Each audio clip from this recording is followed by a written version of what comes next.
Hi, this is Kevin Dio from Upscale Audio, and today we're going to talk about the Western Electric 91E integrated amplifier. I cannot tell you how excited I am to tell you about this amp and what makes it special. And about Western Electric. Charles Whitener took over the Western Electric name in the 1990s. He worked something out which took them years and years to get AT&T to cut loose with that and allow him to make their products. And so they were making 300Bs in the 90s, and I absolutely loved them. But then that factory had to shut, and they had to open a new factory. Well, they didn't have to. They had an opportunity. They wanted to do something better, and they opened a new, much larger facility in Rossville, Georgia. They call it the Rossville Works. And what they had done then is they looked at the 300B tube and what they could do to make it so much better than it ever was before. And they looked at the filament material. They looked at the plate material by using something called graphene. That's why the plates look different than the old tubes. They had gotten a new, what's called a turbo molecular pump to get a much better vacuum, because making tubes is a very dirty business, but the tubes have to be perfectly clean, right? They had done everything to make the new 300B last longer and sound better than any 300B made before it. And that's why they have a 40,000 hour life and they have a 5-year warranty.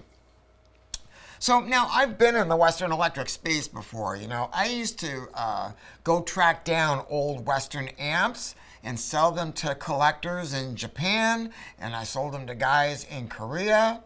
And they wanted to look at a way to stay true to what made those amps so special, but again, to apply technology and do things never done before.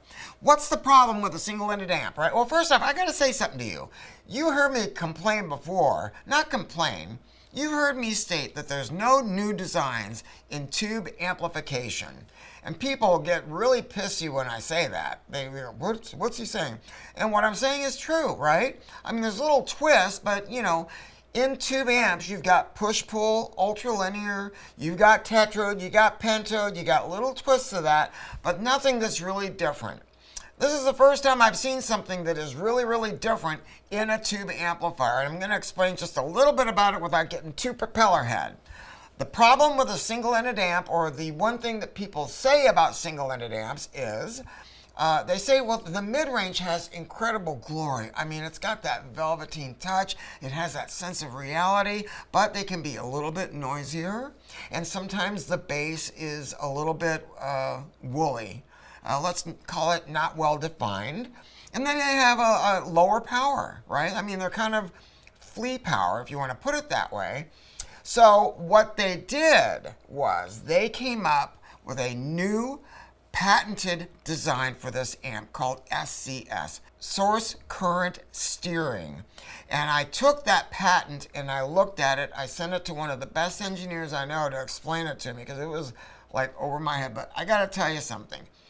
This is the first time I've seen something like this, and it is not a hybrid. It is nothing like that. What it does, first of all, it allows the amplifier to just have so much more in the way of balls. I mean, just a fabulous bottom end I've never heard from a 300B amp without affecting that glorious mid-range that you always hear about. The other thing that they had done was they created a new proprietary noise reduction system that gets rid of the noise that can sometimes be inherent in a single-ended design. And then something else that they did is they came up with a circuit that allows you to protect the 300Bs and keep them in their safe operating range, so you don't stand a chance on damaging the tube or having a shortened life. All of those things together, plus the fact that you're getting more power from this amp than a traditional 300B, makes this amp entirely different than anything else. Most 300B amps are only going to be a few watts. You know, if it's a cathode bias amp, if it has a manual bias adjustment, then you're going to get about 35% more than that. But with this new circuit, it's not just the difference in power, it's the difference in presentation. And when I came to the store, when these first got unboxed, I said, don't unbox it, don't we ended up getting it unboxed. They grabbed it, they took it over to the store, and they had this amplifier hooked up to a pair of KLH Model 3s. I go, what did you do that for? Not that it's a bad speaker, it's a great speaker. But it's a hard to drive speaker, right? It's an 8-inch, I think it's an 8-inch two-way, and it's not super efficient. I went in the sound room, and this amplifier was absolutely rocking it. Oh my God. It has 5 inputs on the front plus Bluetooth, and people go, why'd they put Bluetooth in it? I said, what? Are you kidding? I mean, let's picture a typical dude, right? Typical dude is going, oh man, if you're like me, I saw this. I said, I must have it, right? I want to run it on my Tannoy Westminsters, and I'm trying to figure out how to rebuild my cabinet. But one thing that can hold people back would be spousal approval.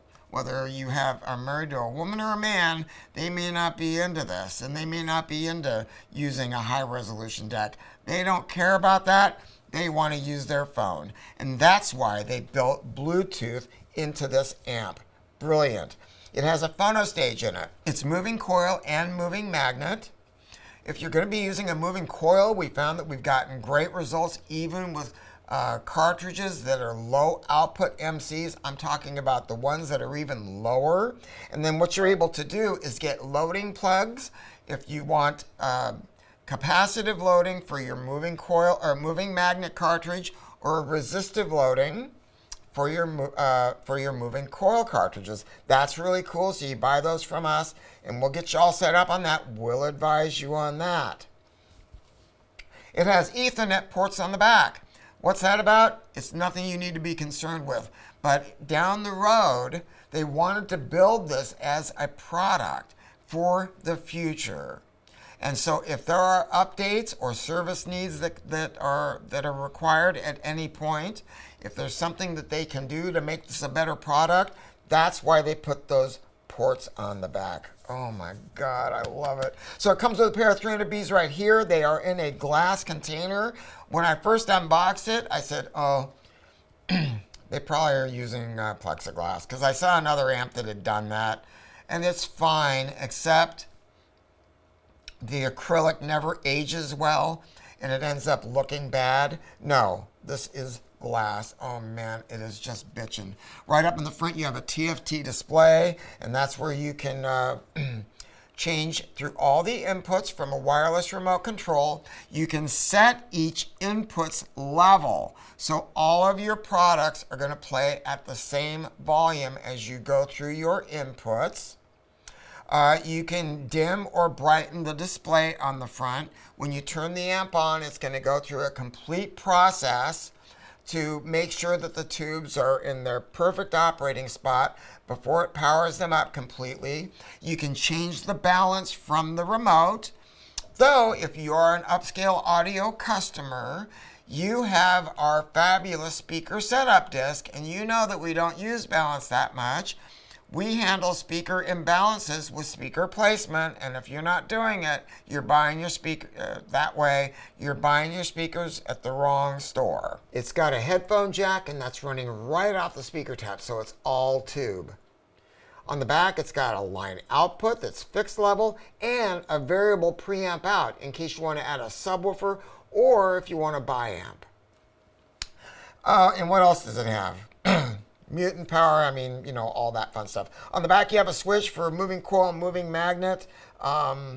It comes in 3 finishes, black, a champagne finish, and then this beautiful nickel finish, which the nickel just trips my trigger, but everybody is different. I've not even seen the nickel yet because these are kind of hard to get.